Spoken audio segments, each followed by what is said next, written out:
ಎಷ್ಟೋ ಕಾಲದಿಂದ ಇವನು ಚಾಕೆ ನಾನು ಮಾಡ್ತಿದ್ದೆ. ಟೀ ಬಂದಲ್ಲ ಇವತ್ತು ಚಾಕೆ ಹೋಯ್ತು ಮರ. ನಾಳೆ ಒಂದು ಬಿಟ್ಕೆ ಊಟ ಮಾಡಬಹುದು, ಸಮಸ್ಯೆ ಇಲ್ಲ. ಹಾಗಂತ ಮನುಷ್ಯ ಬಹಳ ಒಳ್ಳೆಯವ, ದೇವ ಕೊಟ್ಟಂತ ಶಿಕ್ಷೆ ಅನುಭವಿಸ್ತಾ ಇದ್ದಾನೆ. ಏನ್ ಮಾಡುದು, ಹಣೆ ಬರಕ್ಕೆ ಹೊಣೆಯಾರು ಅಂತ. ಹಾಗಂತ ಗಂಡ ಹೆಂಡತಿ ಅಂದ್ಮೇಲೆ ಜೊತೆ ಗಂಡ ಹೆಂಡಿನ ಜಗಳ ಒಂದು ಮಲಗುವ ತನಕ ನನಗೆ ಲೋಕಲ್ವ ಉಂಟು. ಹಾಗೆ ಹೇಳಿದ್ದಾರೆ ಇಲ್ಲಿ ನೋಡು, ಸಣ್ಣ ಪುಟ್ಟ ಇದ್ದೆ ಜೋಲೆ.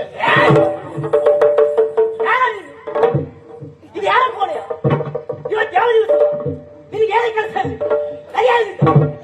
ಅಧಿಕ ಪ್ರಸಂಗಿ.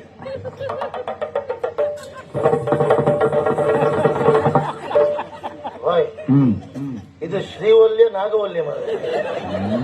ಒಮ್ಮೆ ಜೀವ ಹಾರಿ ಹೋಯ್ತಾನೆ, ಎಂತಿಂತ ಕೊಂಡ್ಬಿಟ್ಲು ಮರ್ರಿ. ಅಪ್ಪೋ ಎಂತ ಅವಸ್ಥೆ ಮರ್ರಿ. ಅಲ್ಲಿ ಬಂದವರು ಬೈಯುವುದು, ಇದ್ದವರು ಬೈಯುವುದು. ನಮ್ಮ ಅವಸ್ಥೆ ಯಾರಿಗೂ ಬೇಡ ಮರ್ರಿ. ಅಯ್ಯೋ ದೇವ್ರೆ, ನಾವು ಹೋಗುದಲ್ಲ ಈಗ. ಏ ನಳಿನಿ ತಂದುಕೊಡು, ನಾವು ಹೋಗುದು. ಯಾರ ನಳಿನಿ? ಯಾರ ಮರ್ರೆ? ಏ ಮಿತ್ರ, ಹೋಗ ಹೋಗ ಎಂತ ಮಾಡ್ತೀವಿ? ಹೋಗ್ಲಿನ ಹೋಗ್ಲಿನ ಬಾಪಿ ಮಗ, ಇಷ್ಟೊತ್ತು ನನಗೇನೂ ಗೊತ್ತಿಲ್ಲ ಹೇಳ್ದವ. ನೀವು ಬೇಗ ಹೋಗಿ.